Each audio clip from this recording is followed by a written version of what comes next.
What would cause a seasoned flight attendant to slap a passenger mid-flight? And why was her termination announced just minutes later with no hesitation from her boss? This astonishing story caught everyone off guard, but the truth behind it is even more surprising. Stick around, because what unfolds next will challenge your perceptions. Before we begin, let us know in the comments where you're watching from, and don't forget to like and subscribe for more unbelievable stories. Aboard Flight 823, en route from bustling Riverside International Airport to Lakeview City, the mood was anything but serene. The plane had recently taken off, climbing steadily into the clouds. Inside the cabin, passengers settled into their routines. Some gazed out of the windows at the sprawling city below, others flipped through magazines or scrolled aimlessly on their phones. Everything seemed routine, an ordinary flight with its usual humdrum atmosphere. But that peace was about to shatter in a way no one could have anticipated. It all began with a seemingly minor disagreement between a passenger and a member of the flight crew. The passenger, Malcolm Brooks, a middle-aged man with a calm demeanor, had politely asked the flight attendant, Aaron Wallace, if he could change his seat. There had apparently been an issue with his assigned seat, and he wanted to move to a different spot on the plane. At first glance, it seemed like a simple request, one that could be easily resolved. But Aaron, appearing visibly flustered from the outset, responded with irritation. Her tone was curt, and her words were clipped as she explained that switching seats mid-flight was against protocol at that time.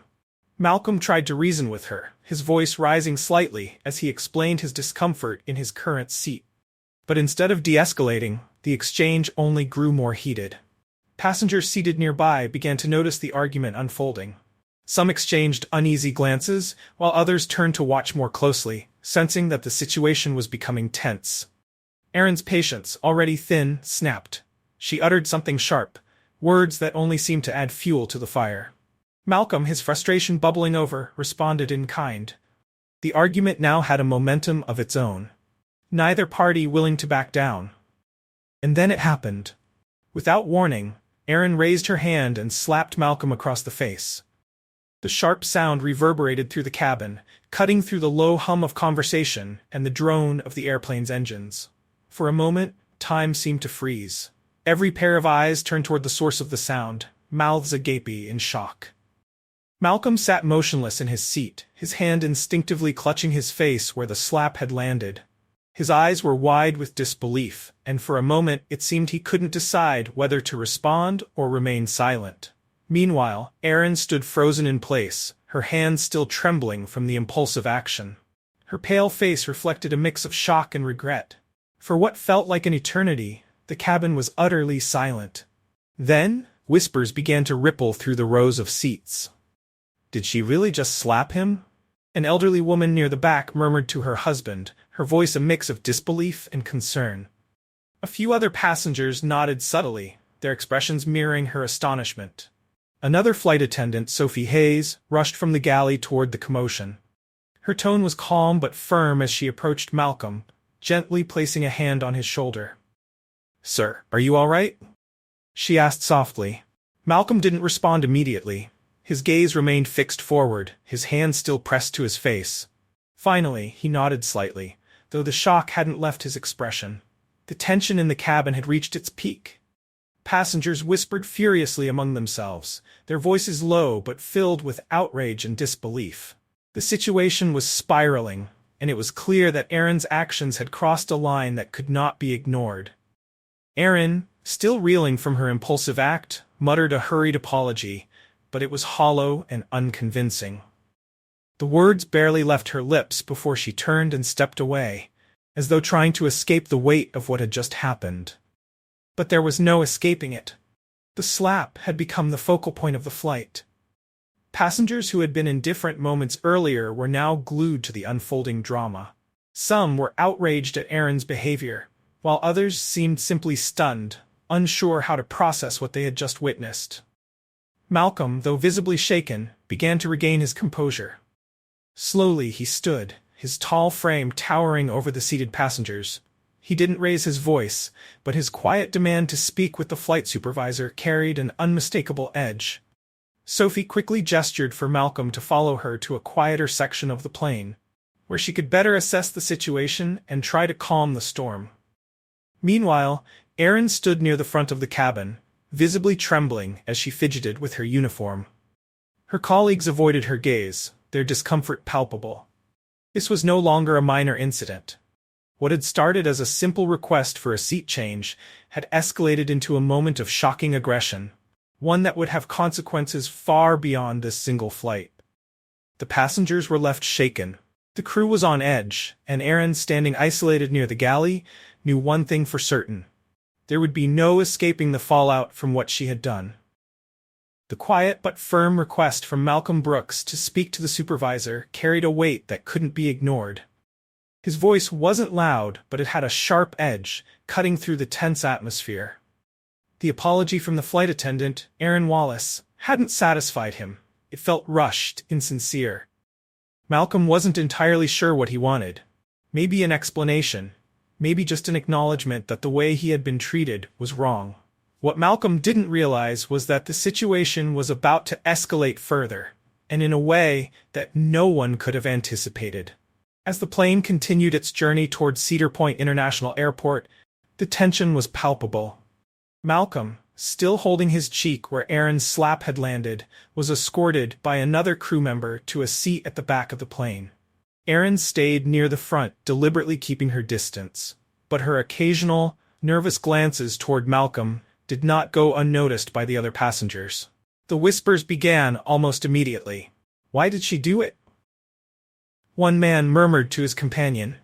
Something must have set her off, a woman replied, her voice low but speculative. Theories started swirling through the cabin. Some passengers sympathized with Malcolm, while others speculated that he might have provoked Erin in some way. No one had the full picture. But the one thing they all agreed on was that the slap had been shocking and deeply inappropriate. The flight crew worked in tense silence. Their usual efficiency was undermined by a shared discomfort that radiated through their every movement. It felt as though everyone on board was holding their breath, waiting for the next domino to fall, though no one could predict what that would be. At the back of the plane, Malcolm sat quietly, his hands still resting on his face. He had started to calm down, but his thoughts were racing. What had just happened? He replayed the events in his mind, searching for a moment when things had gone wrong. His request had been simple, a seat change.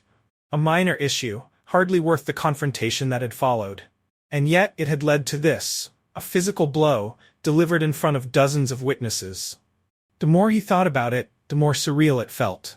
How had such a trivial matter spiraled so quickly out of control? Up front, Erin leaned against the galley counter, her hands trembling as she clutched the edge for support. She was struggling to keep her composure, but inside, panic was setting in. She knew there was no way this would be brushed aside. The airline had strict policies for incidents involving staff misconduct, and Erin had crossed a line. She was trying to hold on to a fragile hope that perhaps this could be smoothed over once they landed. Maybe an apology, combined with an explanation, could salvage the situation. But deep down, she knew better. Word of the incident had already reached the cockpit. Captain Julian Hayes and the senior staff discussed it quietly over the radio with airline management. The decision was swift. The airline's zero-tolerance policy left no room for leniency, no matter the circumstances. Meanwhile, the passengers continued whispering amongst themselves. Every row had its own version of the story, passed along in hushed tones like a game of telephone. "I can't believe she slapped him," an older woman said to the man sitting beside her. "She's supposed to stay calm in situations like this," the man replied, shaking his head in disapproval. The mood in the cabin was heavy, the atmosphere thick with a shared sense that something irreversible had happened. As the plane began its descent, Erin's dread grew. She could barely focus on her tasks, and her usually steady hands trembled as she prepared for landing. She tried to reassure herself that things might settle down once the flight was over. Perhaps she could explain her side of the story to the supervisor waiting at the gate. But as the wheels touched down on the runway and the plane taxied to the gate, Erin realized there was no undoing what had already been done. At Cedar Point International, Dana Fields, the airline supervisor, was waiting at the jet bridge. Dana had been fully briefed on the incident by the ground crew and knew exactly what needed to be done. Her expression was unreadable, her movements purposeful, as she watched the plane come to a stop. The passengers disembarked quickly, avoiding eye contact and speaking in low tones as they exited the plane. The usual casual bustle of travelers had been replaced by an almost funeral-like solemnity. "Unbelievable," one man muttered to himself as he stepped into the terminal. "It was just so unnecessary." A woman behind him whispered to her companion. Near the exit, Erin stood stiffly, her face pale, her hands still trembling as she adjusted her uniform. She avoided looking at the passengers as they filed past her, her mind racing with the weight of what was about to happen. When the last passenger left, Dana stepped forward. She approached Erin calmly but with a firmness that left no room for interpretation. Without a word, Dana gestured for Erin to follow her. In a private corner of the terminal, Dana finally spoke. "Erin, I need your account of what happened," she said, her tone cool and professional. As Erin Wallace stood before Dana Fields, the supervisor's stern expression confirmed what she already suspected. This wasn't going to end well. Dana, calm but resolute, asked Erin to explain the events leading up to the slap. Still visibly shaken, Erin stumbled over her words as she recounted the incident. She described the disagreement over the seat change, the heated exchange, and finally, the impulsive slap that had shocked everyone on board. Her voice faltered as she spoke, her usual confidence replaced by a deep sense of shame. Even as she tried to explain, it was clear that no justification could undo what had been done. Dana listened intently but maintained a professional detachment. When Erin finished, the supervisor paused, her silence almost unbearable. Then she spoke, her voice firm. "Erin, the airline has a zero-tolerance policy for any form of violence. No explanation can change that. You're fired. Please collect your belongings and leave immediately." Erin's face went pale. For a moment, she stood frozen, unable to process what she had just heard. She had braced herself for a warning, maybe even a suspension, but termination? It hadn't crossed her mind. The weight of her actions hit her all at once, and she realized that her career in the airline industry had just come to an abrupt and humiliating end. She could feel the eyes of her colleagues on her as she slowly gathered her belongings. The once familiar terminal now felt alien, its walls closing in as she made her way to the exit. The shock of what had happened was overwhelming, but Erin knew one thing. This was only the beginning of the consequences she would have to face. By the time Erin left Cedar Point International Airport, the incident was already beginning to spread. Word of mouth among passengers was swift, but social media was even faster. Within hours, posts from passengers who had been on Flight 823 started circulating online. "Just witnessed the craziest thing on my flight. One of the attendants slapped a passenger," one user wrote, attaching a blurry photo of the aftermath. "Unbelievable behavior from a flight crew member," another tweeted. "Airline really needs to address this." The incident quickly became a trending topic, with people taking sides in a heated debate. Some defended Erin, suggesting that the passenger must have provoked her, while others were adamant that nothing could justify her actions. "This is why airlines need to train their staff better for conflict resolution," one commenter wrote. "No excuse for violence. She deserved to be fired," another shot back. The story didn't stay confined to social media for long. Local news outlets picked it up, broadcasting headlines like, "Flight attendant fired after slapping passenger mid-flight." It wasn't long before the story went national. Major media networks ran the story with sensational headlines, fueling the controversy even further. For the first time since the incident, the passenger, Malcolm Brooks, spoke publicly. In a brief statement to a local reporter, Malcolm described the slap as unprovoked and deeply humiliating. "I was frustrated about the seat situation, yes," he admitted. "But I never raised my voice or acted aggressively. I didn't expect things to escalate the way they did." Malcolm's tone was calm but carried an undercurrent of frustration. He acknowledged that the entire situation had left him both physically and emotionally shaken. Meanwhile, the airline found itself at the center of a PR storm. The decision to terminate Erin immediately after the incident was met with mixed reactions. Some applauded the swift action, viewing it as a firm stand against unprofessional behavior. Others criticized the airline for acting too quickly, suggesting that they had prioritized damage control over a thorough investigation. In response to the growing backlash, the airline released a brief statement. "We are committed to ensuring the safety and comfort of all our passengers and staff.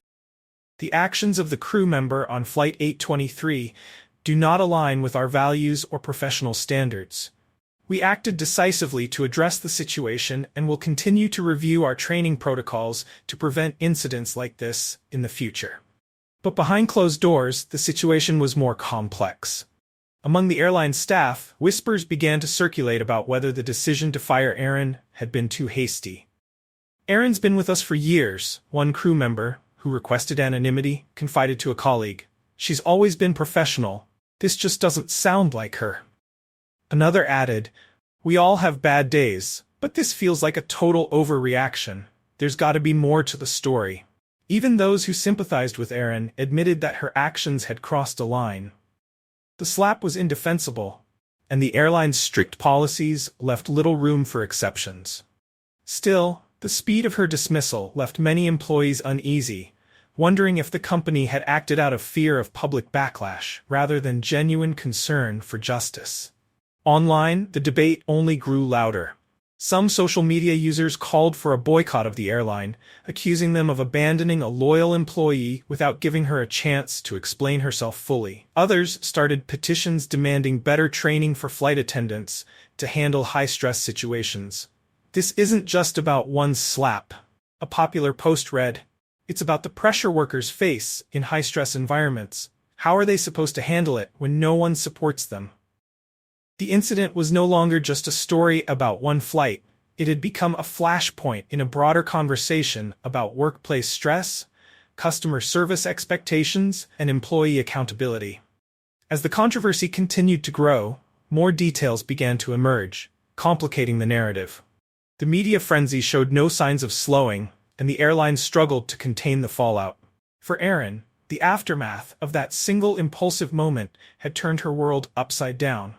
She had lost her job, her reputation was in tatters, and she was now at the center of a national controversy. For Malcolm, the incident had left him grappling with a mix of emotions: shock, anger, and a lingering sense of humiliation. And for the airline, the slap had become more than a disciplinary issue. It was a PR disaster, a divisive story that forced the company to confront questions about their policies, their employees, and the impossible expectations of perfection they placed on their staff. The slap on Flight 823 was no longer just an isolated incident. It was the spark for something much larger, a story that was far from over. Several days after the incident, the airline released a follow-up statement in an effort to clarify its position. "We remain committed to ensuring the safety and well-being of all our passengers," the statement read. "Our decision to terminate the flight attendant involved was in line with our zero-tolerance policy for violent or unsafe behavior. While we deeply regret the escalation of the situation, we are committed to reviewing our training protocols to prevent such incidents in the future." While the airline hoped this would put the issue to rest, the damage had already been done. Longtime loyal customers began voicing their dissatisfaction publicly. "I've flown with Coastal Skies Airlines for over a decade," one woman wrote in a viral post, "but I can't support a company that fires an employee without fully investigating the circumstances. It feels like they care more about their image than their people." Others, however, praised the airline's swift response, arguing that no context could justify a physical altercation. "It's about professionalism," a user tweeted. "If a flight attendant can't stay calm, they shouldn't be on the job. The airline made the right call." The divide between supporters and critics was stark. Online forums, news comment sections, and social media platforms were flooded with heated debates.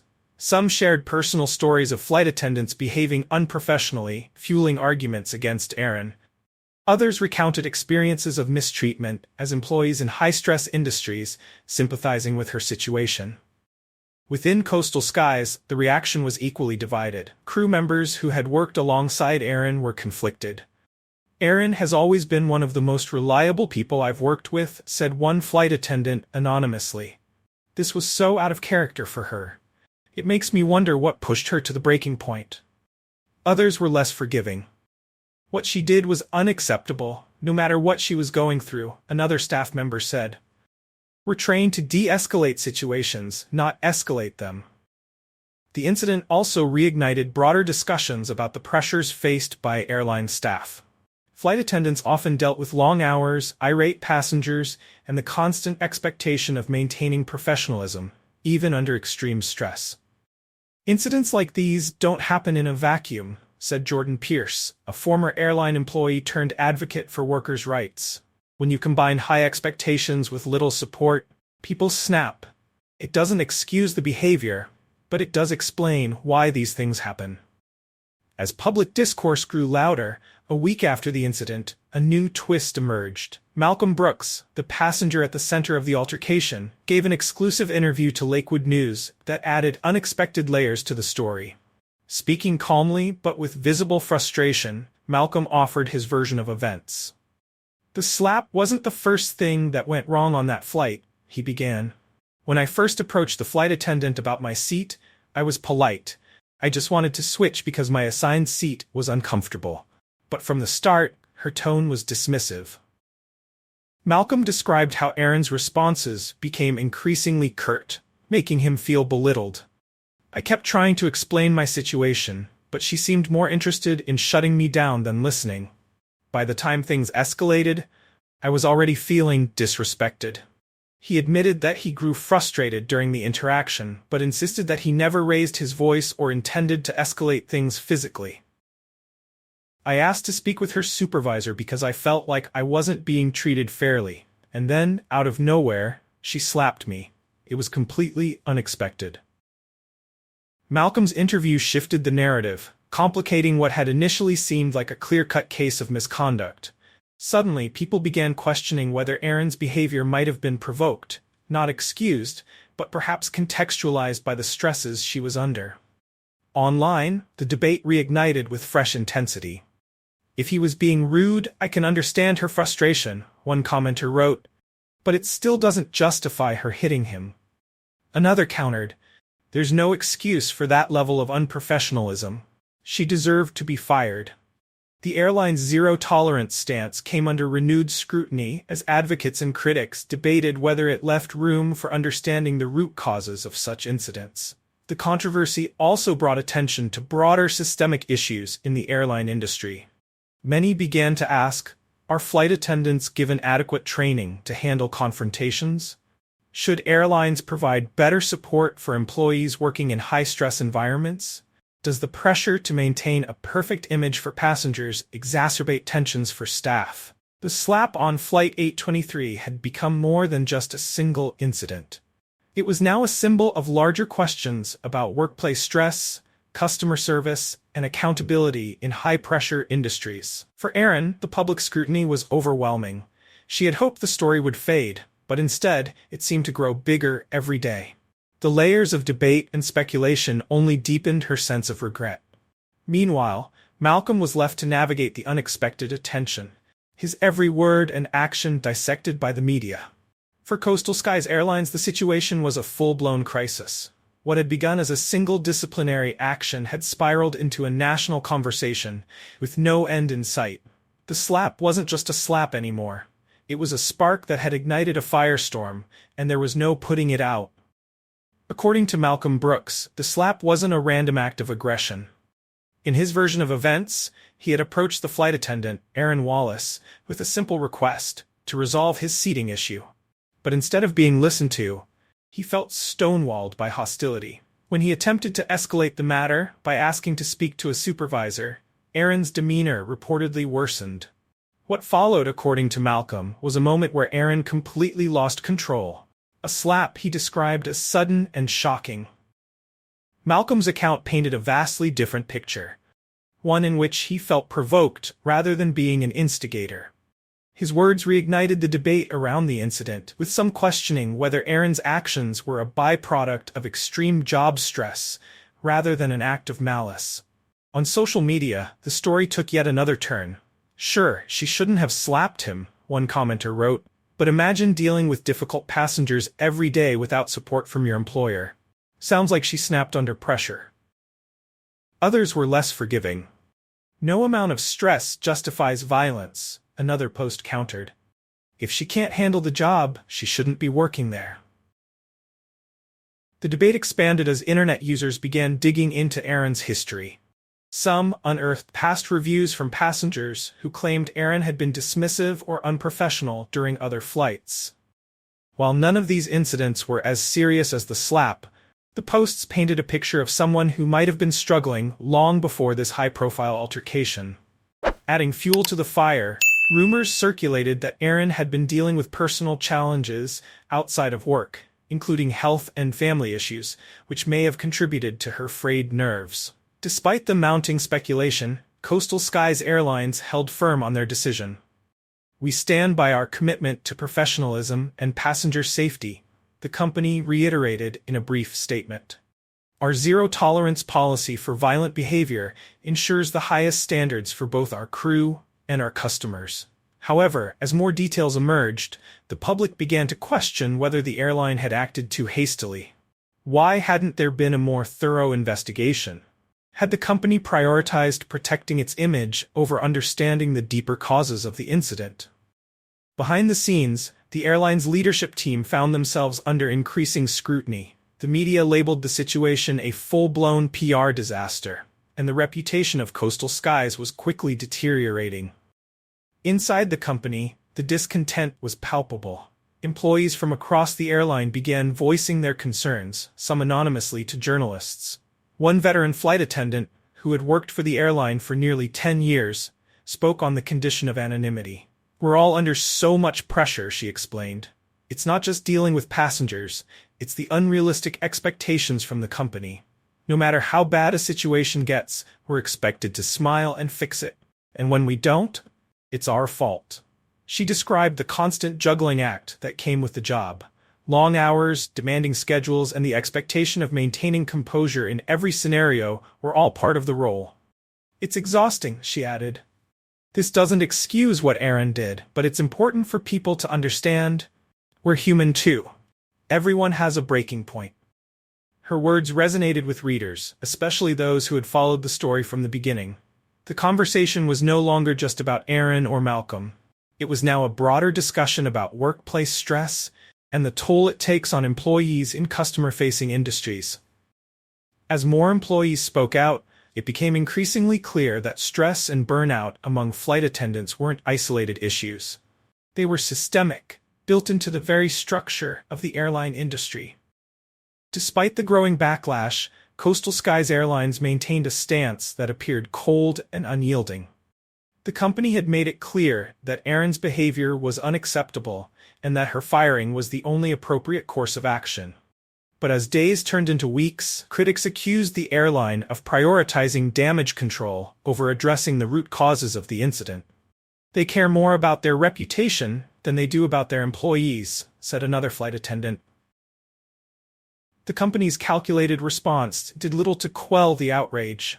News outlets began running in-depth stories about the high-pressure environment flight attendants faced.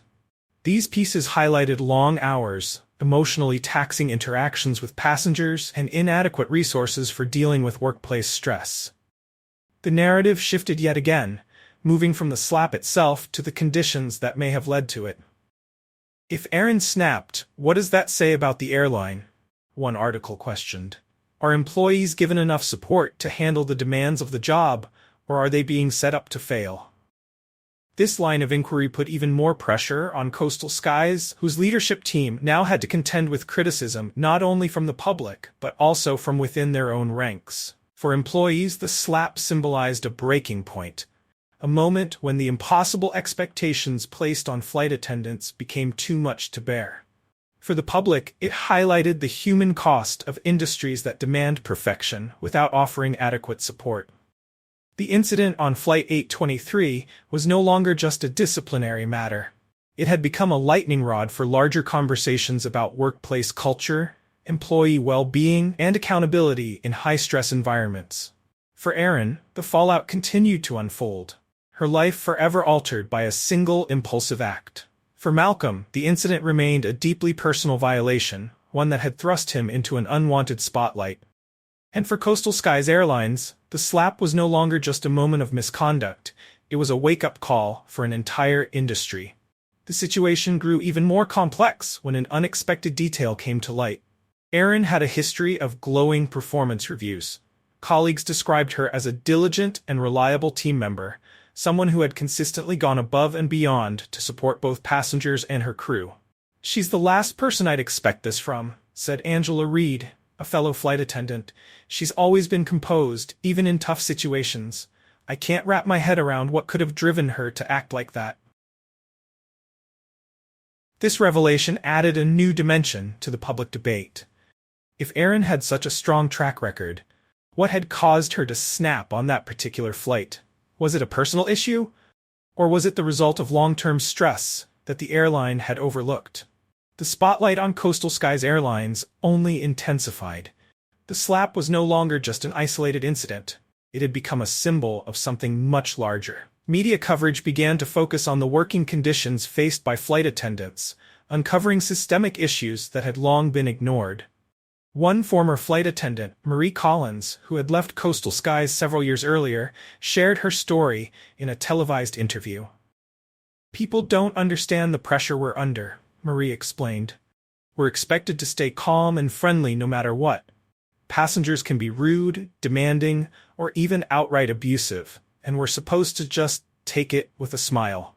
But there's no real support from the airline when the stress starts to pile up." Marie described how constant customer complaints, strict policies, and long shifts created a toxic work environment. "They tell you to stay pleasant and professional, but no one talks about what happens when you're pushed too far," she said. "The company doesn't prepare you for that, and they don't care when you break." Her words struck a chord with many, especially other flight attendants who had experienced similar struggles. For years, flight attendants had been viewed as symbols of composure, trained to handle any situation with grace.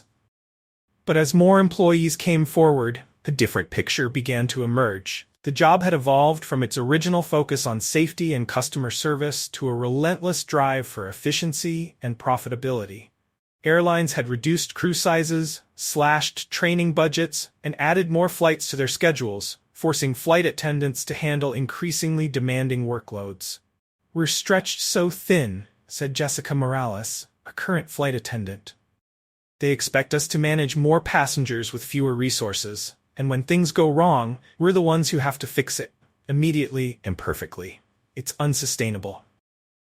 Stories of burnout, anxiety, and even depression among airline staff began to surface in major news outlets. Some articles highlighted alarming statistics about high turnover rates and employee dissatisfaction, painting a stark picture of an industry that placed profits above the well-being of its workers. The public's perception of Erin also began to shift. While some still believed her actions were inexcusable, many started to view her not as a villain, but as a victim of a system that had failed her.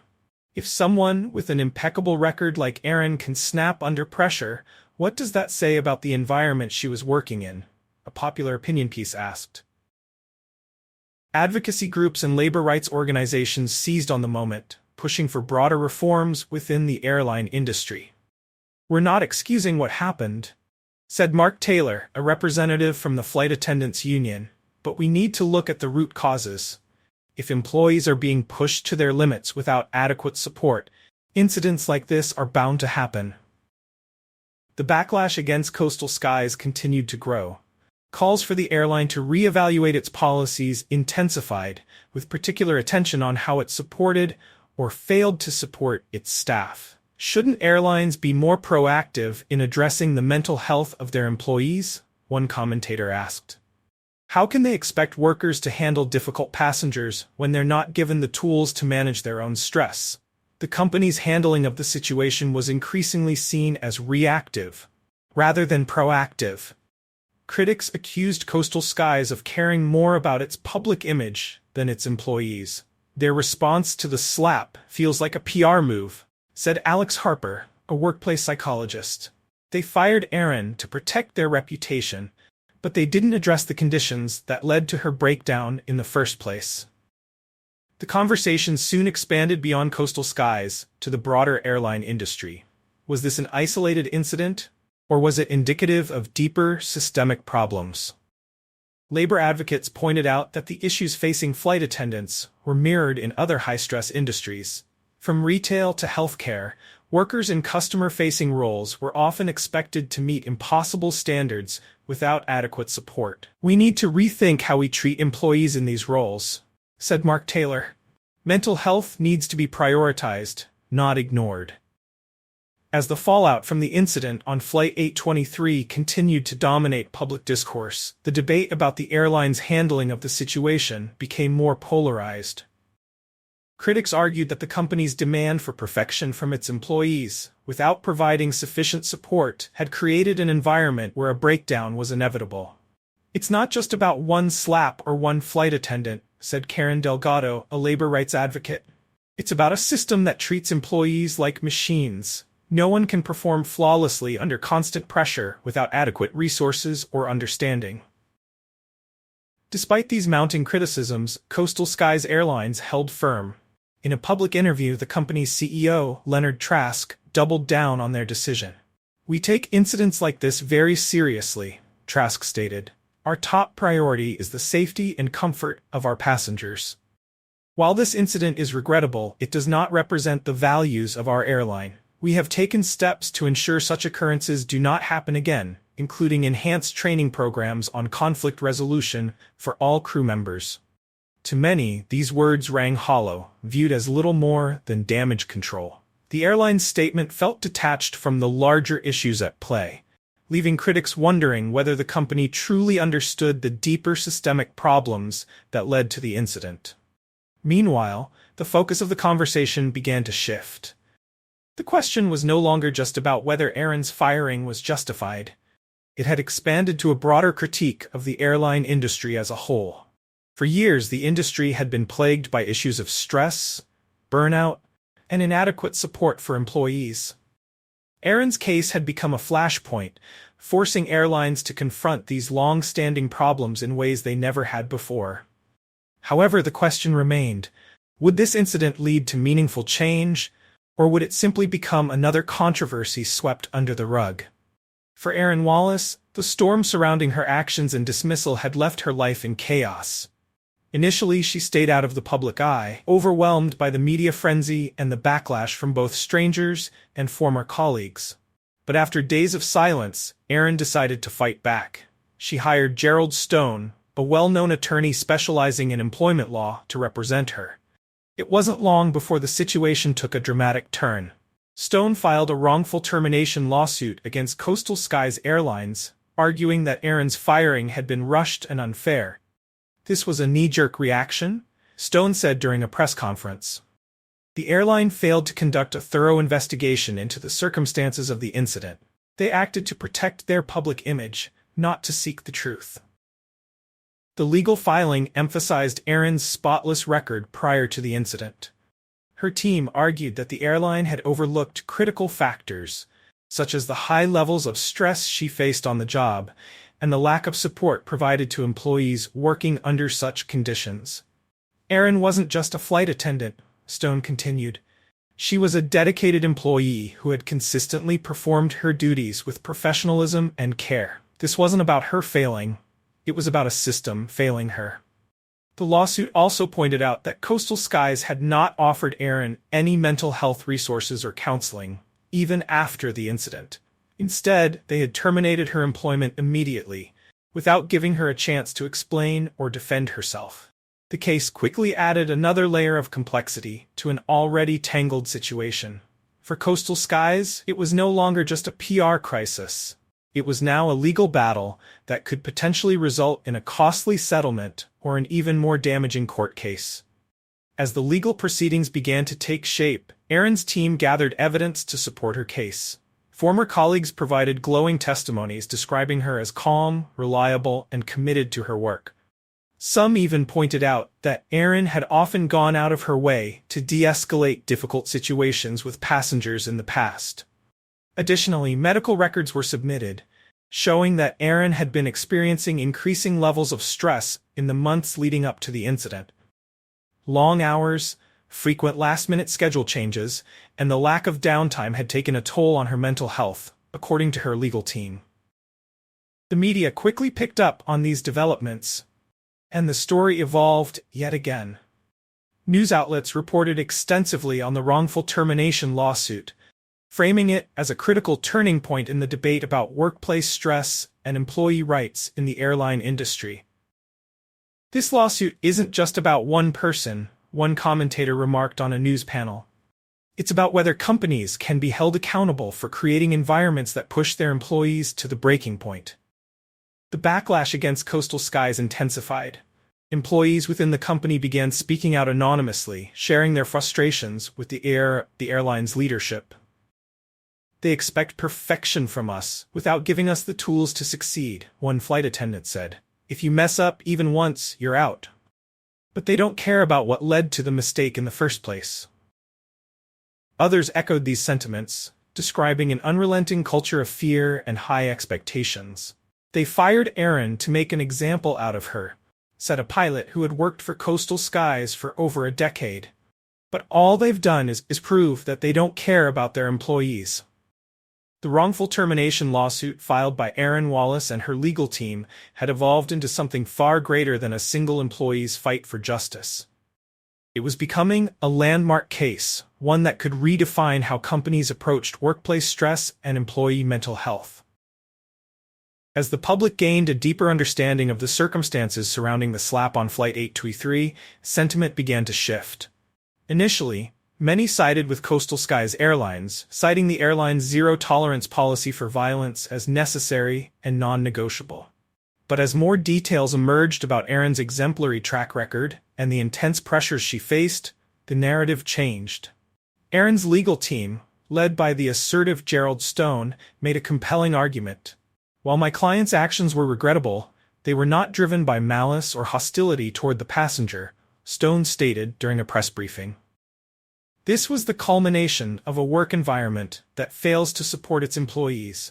The airline prioritized optics over understanding and terminated Erin without giving her a fair opportunity to explain herself.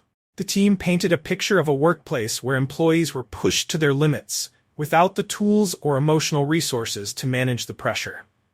They cited Erin's spotless performance history as evidence that the slap wasn't indicative of her character, but rather the breaking point of someone under immense stress.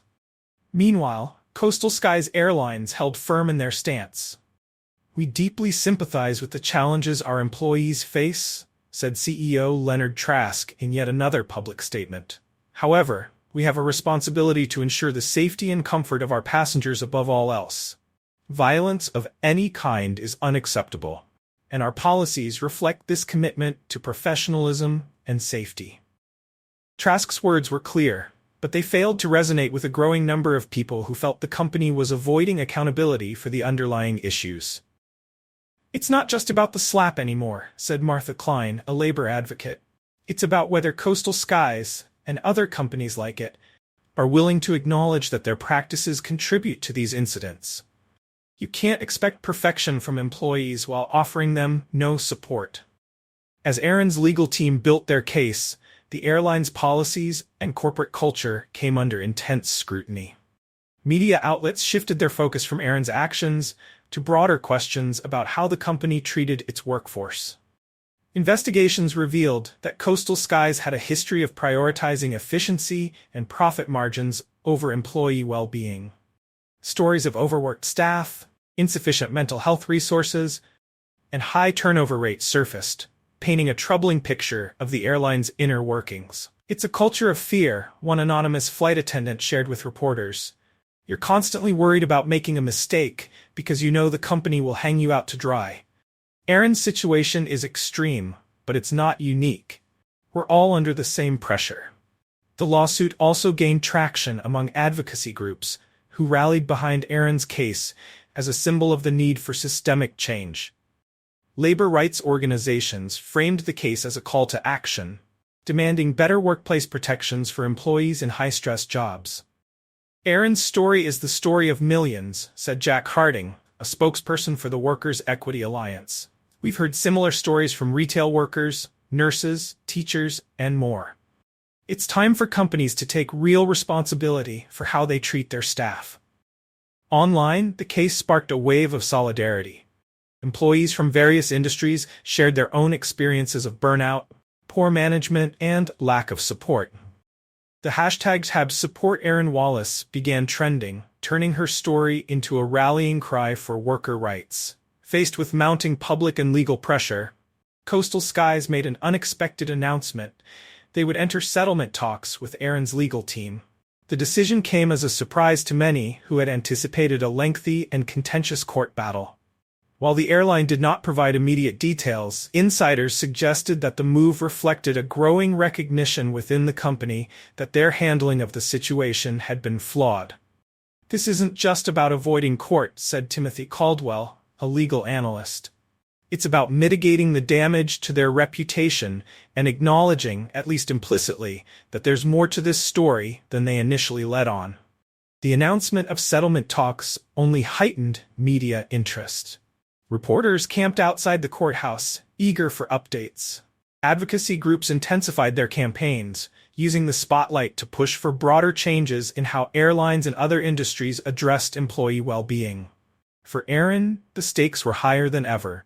Her legal team ensured that the focus remained on systemic issues rather than reducing the case to a single, regrettable incident.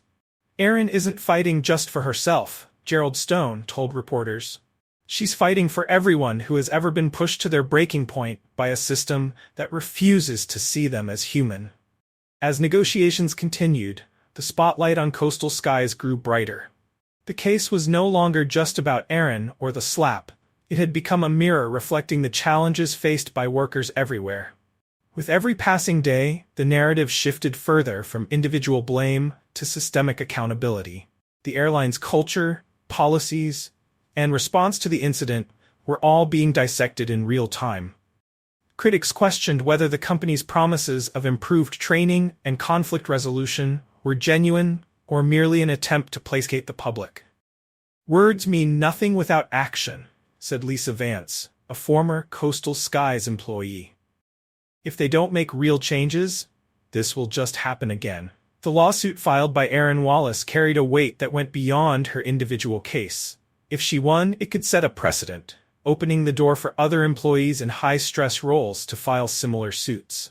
Companies might be forced to rethink their zero-tolerance policies and reevaluate how they supported their workers. For Coastal Skies Airlines, the stakes couldn't have been higher.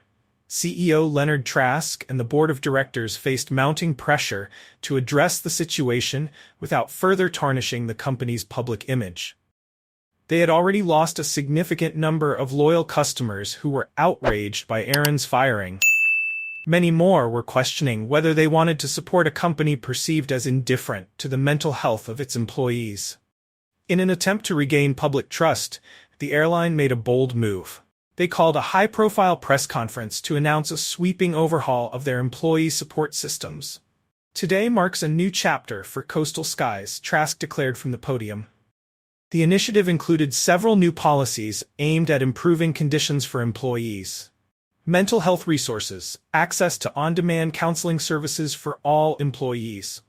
Mandatory counseling, required debriefs and counseling sessions for flight attendants after high-stress incidents. Conflict resolution training, comprehensive programs designed to help staff de-escalate tense situations with passengers. Well-being committee, a newly formed body tasked with evaluating the working conditions of employees and recommending changes to reduce stress and improve job satisfaction. The public response to the announcement was divided. On one hand, some praised the airline for taking a step in the right direction. "It's about time companies start addressing the mental health of their workers," said Lydia Jensen, an employee advocate. "This is exactly what the industry needs." On the other hand, critics were skeptical of the timing and sincerity of the announcement. "This feels like a PR move, plain and simple," tweeted a former Coastal Skies passenger. "They're only doing this because they got caught in a bad situation."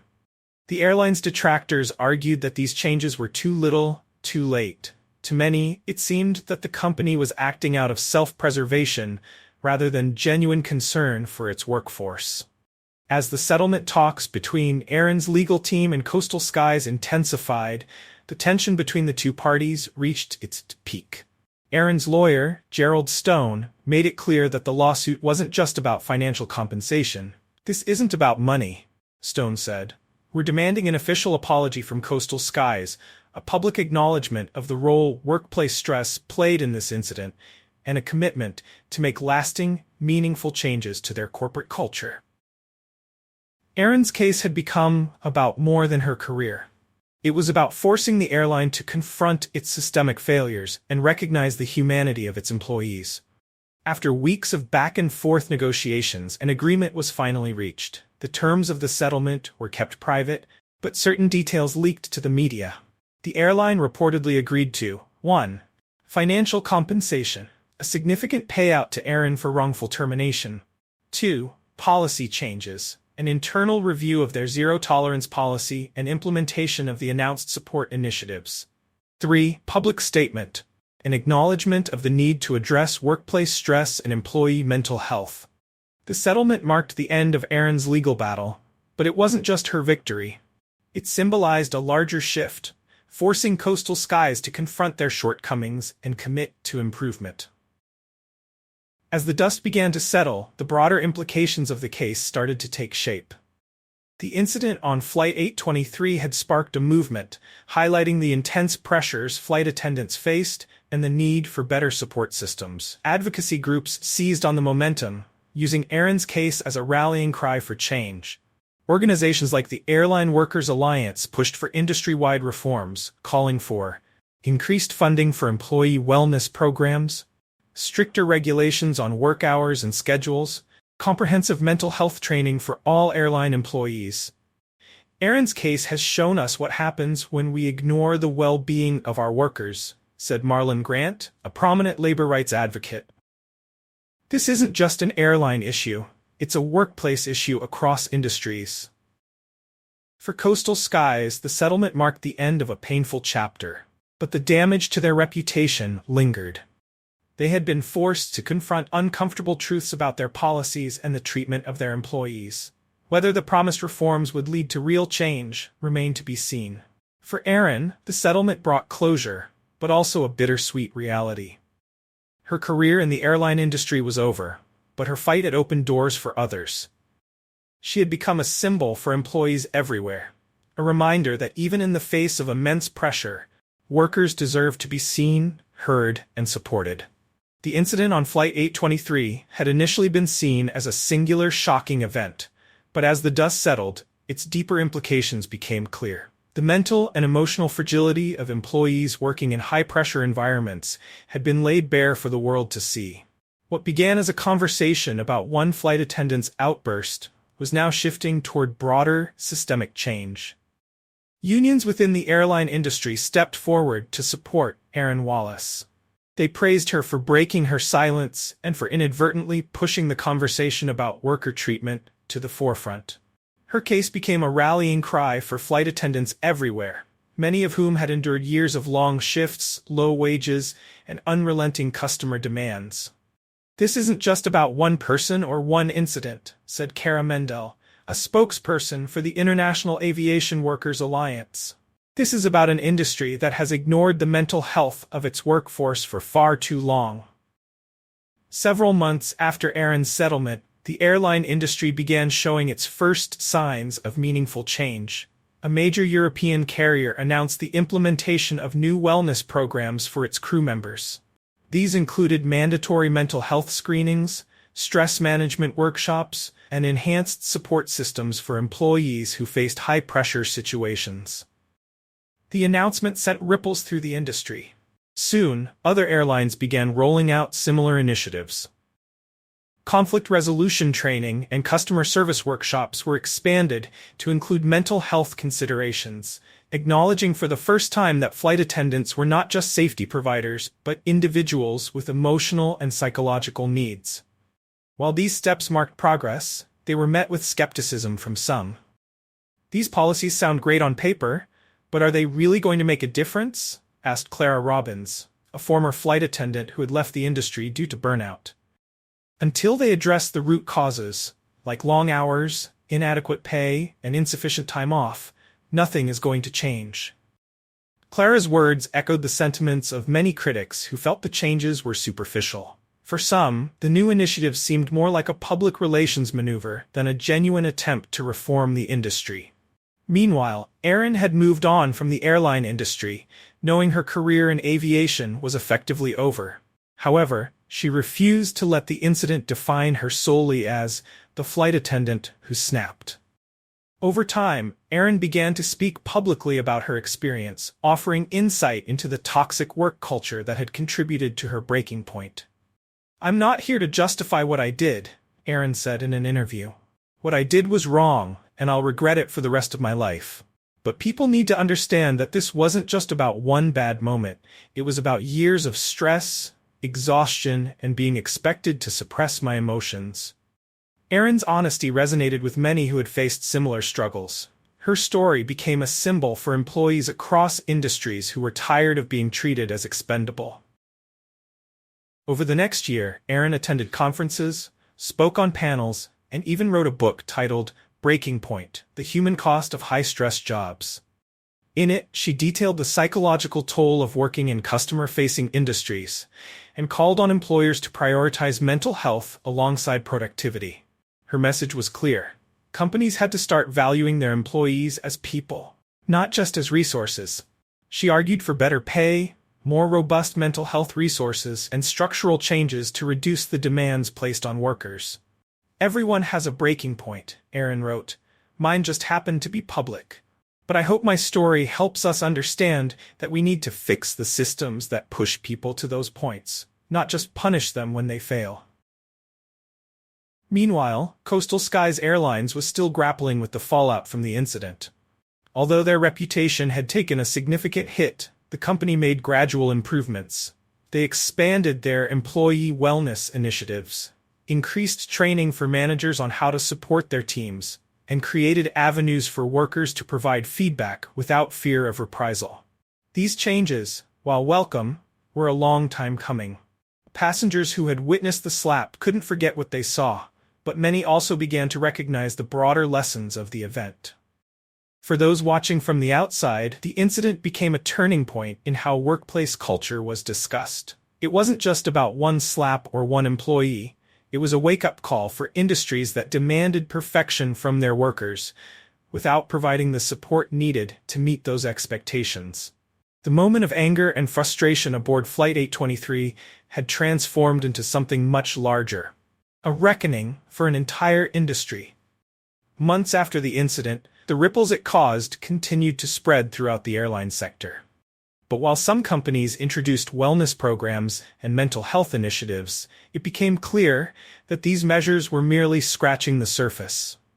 The underlying issues that had led to the altercation, excessively long hours, relentless pressure to deliver perfect customer service, and the physically and emotionally demanding nature of the job, remained largely unaddressed. Real, meaningful change still seemed a long way off. For Erin Wallace, the flight attendant at the heart of the controversy, the months following the settlement were a whirlwind of public attention. She had become a prominent voice for reform in the airline industry, and her advocacy work took her to conferences, media appearances, and panels. "I don't want this to be about me," Erin said in an interview with a national news outlet. "This is about everyone who's been in a position like mine, pushed to their limits, and left without the support they need to keep going." Her talks offered a raw glimpse into the realities faced by flight attendants and other service workers. She spoke openly about the mental exhaustion that came from always having to smile and remain calm, even when faced with unreasonable demands or outright disrespect. "It wasn't just the passengers," she explained in one interview. "It was management, the unrealistic expectations, and the constant feeling that you were one mistake away from losing everything. It all built up over time." Erin's honesty struck a chord with countless workers in high-pressure jobs, and her courage in speaking out encouraged others to share their own experiences. The incident had also left a lasting impression on passengers. Many who had been aboard Flight 823 came forward to share their perspectives. Some still condemned Aaron's actions, but others began to understand the deeper issues at play. For some passengers, the incident was a stark reminder that flight attendants were not just uniformed staff. They were human beings dealing with their own challenges and pressures. One group of passengers who had witnessed the altercation even launched a social media campaign advocating for better treatment of airline staff. Their petition, titled "Support the Crew Who Support Us," called for mandatory rest periods, improved mental health resources, and fair working conditions for flight attendants. The people who ensure our safety and comfort in the skies deserve better, the petition read. They're human too, and it's time the industry started treating them that way. The petition gained traction quickly, gathering thousands of signatures from passengers who felt the airline industry was overdue for significant reform. Despite the growing movement for change, Coastal Skies Airlines continued to face challenges. While they had implemented new wellness initiatives and conflict resolution training programs, these efforts were widely viewed as insufficient. "People see through the surface-level changes," said Dr. Celia Ramos, a workplace psychologist. "If the core problems, like long hours, high expectations, and lack of support aren't addressed, the changes are just window dressing." Internally, the airline faced growing discontent. Some employees appreciated the new programs, but many felt that the company's culture hadn't truly evolved. "They've added counseling sessions and training, sure," said Jacob Tan, a pilot for Coastal Skies. "But we're still dealing with the same schedules, the same pressure, and the same lack of understanding from upper management. Nothing fundamental has changed." The airline's reputation also remained tarnished. Many passengers hadn't forgotten the company's swift firing of Aaron without conducting a thorough investigation. Critics accused the airline of focusing more on damage control than on understanding and addressing the root causes of the incident. As the story of Flight 823 continued to evolve, it became clear that this was more than just a moment of reckoning for Coastal Skies. It was a broader reflection of systemic issues across the airline industry. Aaron's story had highlighted the humanity of flight attendants, sparking a deeper conversation about how workers in customer-facing roles were treated. It also exposed the fragile balance between meeting corporate demands and maintaining employee well-being. The fight for change wasn't over. Aaron remained at the forefront, determined to use her platform to push for reform. She called for airlines to go beyond surface-level changes and address the structural issues that cause stress and burnout. "This isn't just about adding programs," she said during a keynote speech at a labor conference. "It's about changing the way we think about work, about people, and about what it means to support those who keep the industry running." Aaron's words inspired others to take action. Advocacy groups, unions, and even some airlines began to push for broader reforms, including more realistic schedules, increased pay, and stronger protections for employees facing high-pressure situations. For passengers, the incident had shifted perspectives as well. Many began to view flight attendants in a new light, not just as service providers, but as individuals with their own struggles. Social media was filled with posts expressing gratitude and support for flight crews, a small but meaningful step toward creating a more empathetic travel culture. Despite the changes introduced by Coastal Skies Airlines in response to the fallout from Flight 823, the core problems remained. For many, the company's initiatives felt like surface-level fixes, a patch over a broken system. Beneath the promises of wellness programs and conflict resolution training, the relentless pressure to maintain a flawless public image persisted, leaving employees struggling with the same grueling demands. The incident, however, had sparked an industry-wide conversation. Conferences and panels on mental health in the workplace began featuring airline workers who finally had a platform to share their stories. At the center of this movement was Aaron Wallace, the flight attendant whose name had become synonymous with the fight for better worker treatment. Aaron was no longer just recounting her personal story. She had taken on the mantle of speaking for a workforce that had remained voiceless for far too long. "This isn't about me," she often said during her speeches. "It's about every single person who has worked in customer service, told to keep smiling even when they're breaking inside." It's time to start treating people like people, not machines. Her words resonated with audiences far beyond the airline industry. Erin's calls for empathy and tangible change became a rallying cry, and her message struck a chord with workers from a variety of high-pressure industries. Despite the momentum her advocacy work had gained, progress was slow. While conversations were happening and awareness was growing, systemic changes to address the root causes of workplace stress were still elusive. Many saw the reforms introduced by Coastal Skies as reactive, rather than transformative, and employees questioned whether anything had truly changed. "We've got more wellness resources now," said Michelle Lee, a Coastal Skies flight attendant, in an anonymous interview. "But the schedules haven't improved. The expectations haven't changed. They're treating the symptoms, not the disease." This sentiment was echoed across the airline industry. For all the public apologies and promises of reform, long hours, inadequate pay, and the pressure to maintain perfect customer service continued to dominate the working conditions for many. For Erin, her life had taken a new direction. While she would never return to the airline industry, she found purpose in her role as an advocate.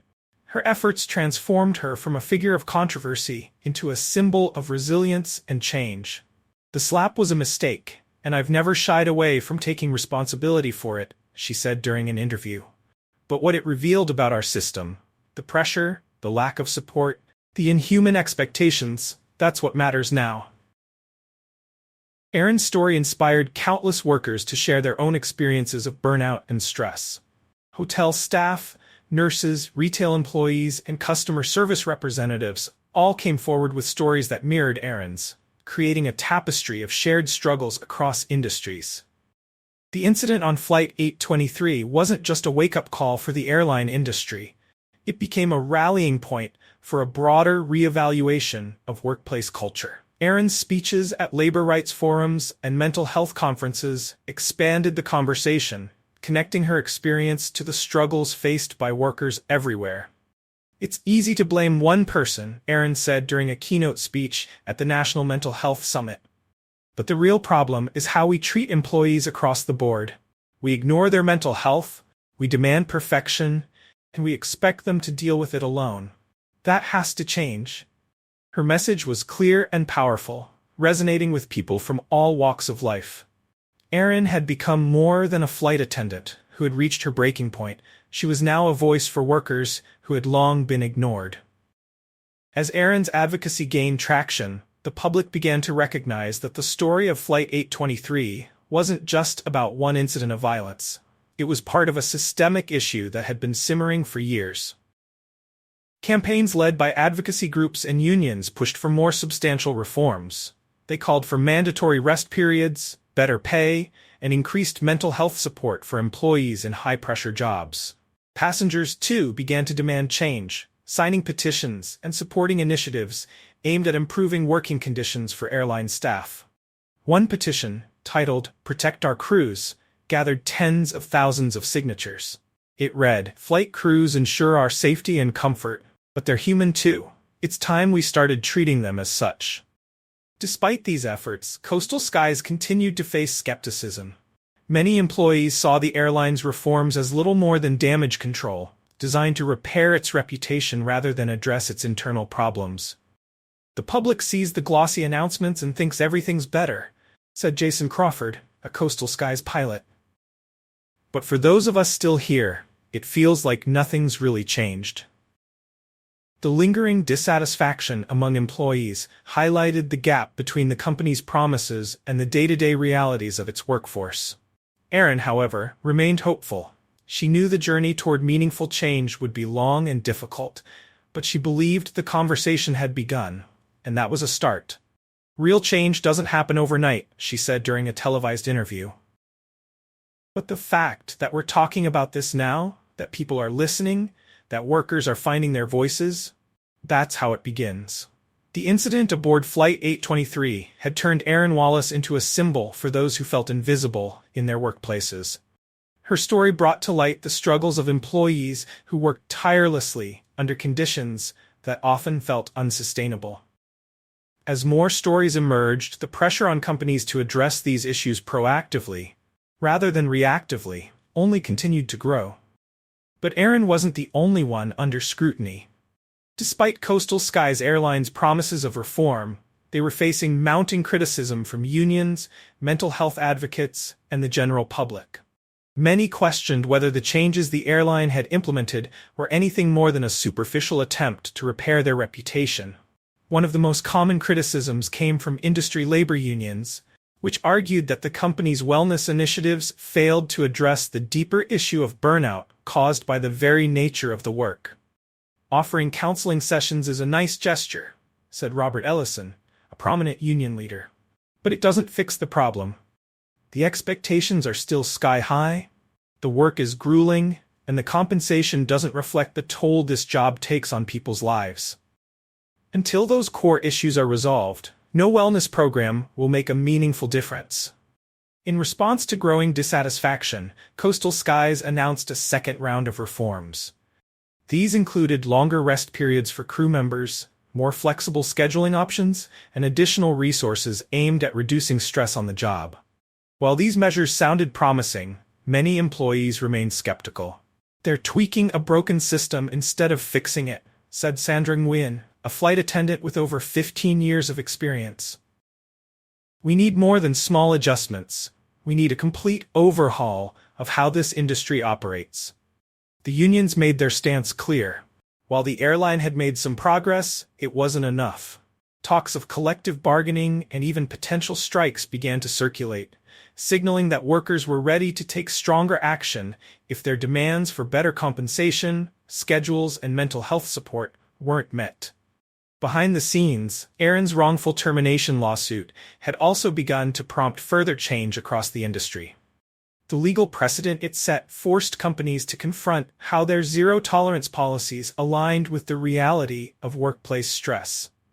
In some cases, airlines began revisiting disciplinary policies, debating whether a rigid stance on employee behavior was actually counterproductive.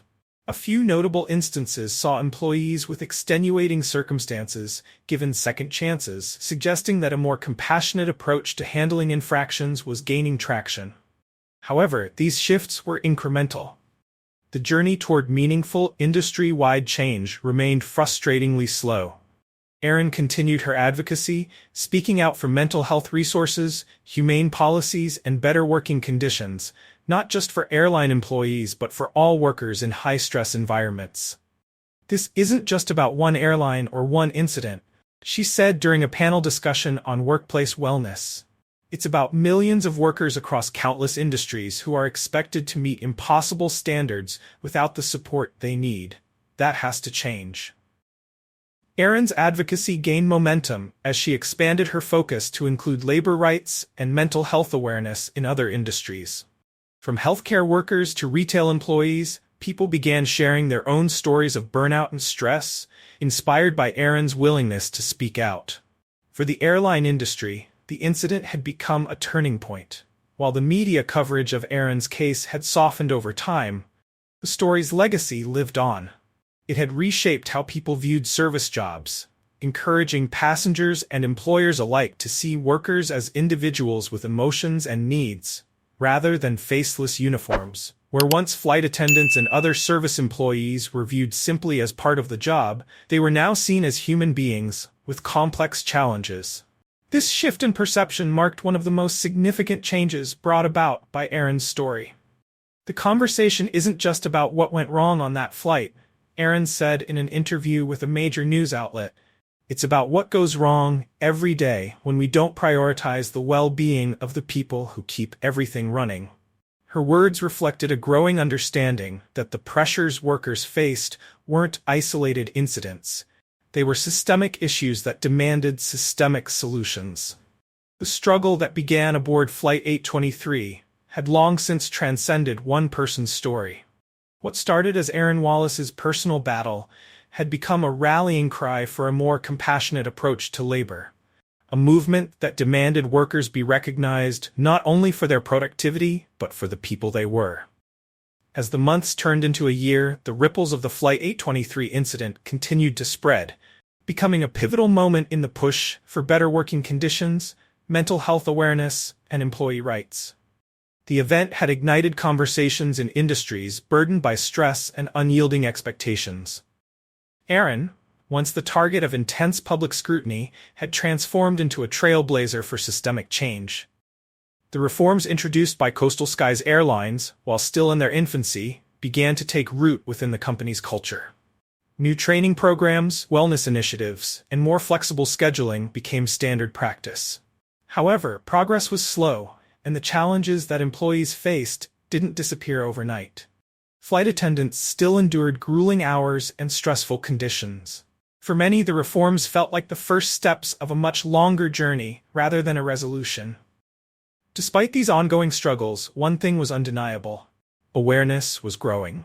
The story of Flight 823 had forced the industry to confront the undeniable reality that workers were human beings whose mental and emotional health could no longer be overlooked. While Coastal Skies made incremental progress, the real momentum was building outside of corporate boardrooms.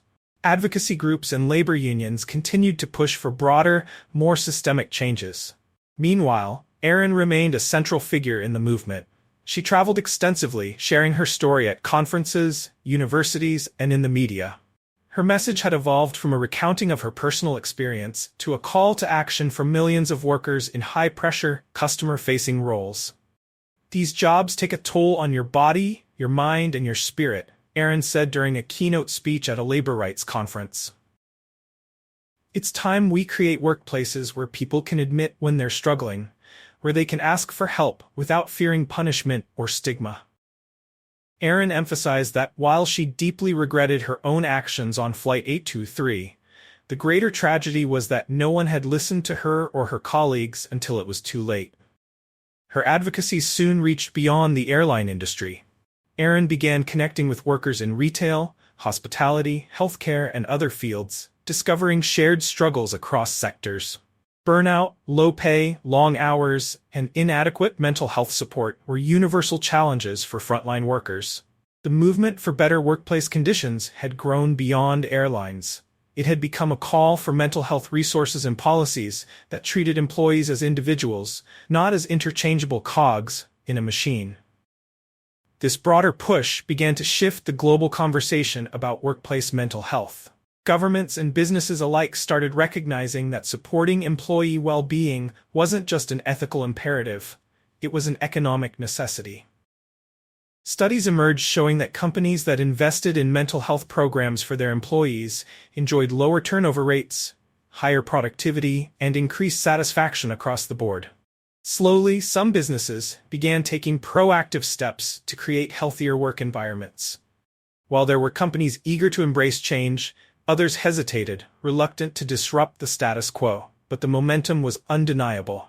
The Flight 823 story had sparked a shift in attitudes, forcing organizations to re-examine their policies and treatment of employees. Erin became a widely recognized figure in the movement. Her voice appeared in documentaries, talk shows, and articles. She even wrote a book about her journey, titled Breaking Point: A Worker's Fight for Humanity in the Workplace. The book became a bestseller, offering a deeply personal perspective on the challenges of working in high-pressure environments and the urgent need for systemic reform.